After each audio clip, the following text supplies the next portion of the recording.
On s'attaque maintenant à la division de nos expressions algébriques. La division aussi, c'est assez simple. Il s'agit juste de prendre son temps et de bien observer.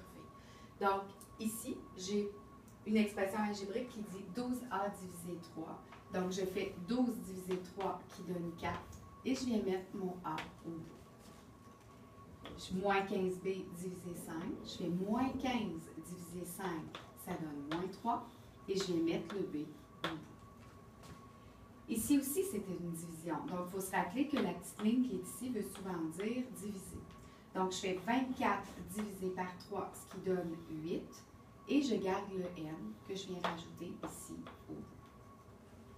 Même chose ici. Je fais 40 divisé par 80, ce qui donne 0,5. Et je vais mettre le a au bout. Là, jusque-là, tu dois trouver vraiment que c'est facile. On va commencer à mettre la difficulté dans nos problèmes. Donc, j'ai mis ici un binôme, une expression algébrique avec un terme constant. Donc, la première étape, c'est de réaliser que parfois, le divisé, il peut être après ta parenthèse. On a vu que quand il y a un moins devant une parenthèse, on doit changer nos signes. S'il y a un chiffre, on doit multiplier. Et le divisé, souvent, lui, il se retrouve à la fin. Donc, on doit diviser chacune des parties. Donc, je dois faire 15b divisé 3, ça donne 5b.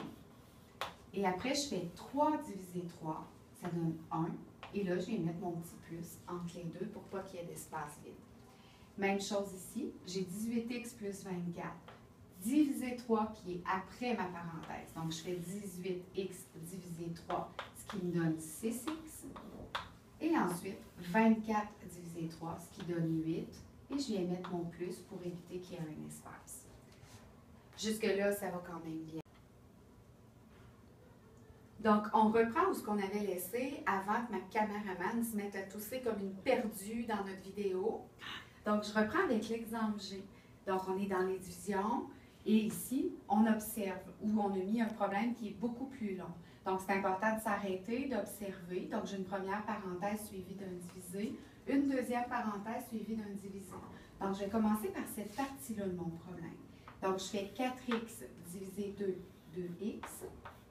2 divisé par 2, 1. Et là, je vais ajouter mon petit plus. Ensuite, je m'en viens dans cette partie-là de mon problème. 15x divisé par 5, 3x. Moins 5 divisé par 5, moins 1. J'ai un espace ici entre mes deux chiffres. Je viens mettre un plus. Mon problème n'est pas fini parce que je peux regrouper et réduire mon expression algébrique. Donc, je prends le 2x plus le 3x, ce qui donne 5x. Et ensuite, je fais 1 moins 1, ce qui donne 0. Je ne suis pas obligée de l'écrire. Je vais juste effacer le dessus pour te créer de l'espace pour faire le dernier problème. Donc là, on va commencer à mélanger dans ton cahier un peu tout ça. Donc, il faut se rappeler de chacune de nos règles. Quand j'observe mon problème, je vois que j'ai un chiffre devant ma parenthèse. Ça fait appel à la multiplication. Donc là, je viens multiplier chacune de mes parties. C'est ma première étape. Donc, je fais 3 fois 2x, ce qui donne 6x. 3 fois 4, qui donne 12. Je complète en mettant mon petit plus dans le milieu. Ici, j'ai divisé moins 6. Donc là, je dois diviser chacune de mes parties. 6x divisé moins 6 va donner moins 1x. Je ne suis pas obligée d'écrire le 1. Et ensuite, je fais 12 divisé par moins 6. Ça donne moins 2. Donc, le vrai résultat serait moins x moins 2. Je te laisse faire tes exercices, on se revoit plus tard.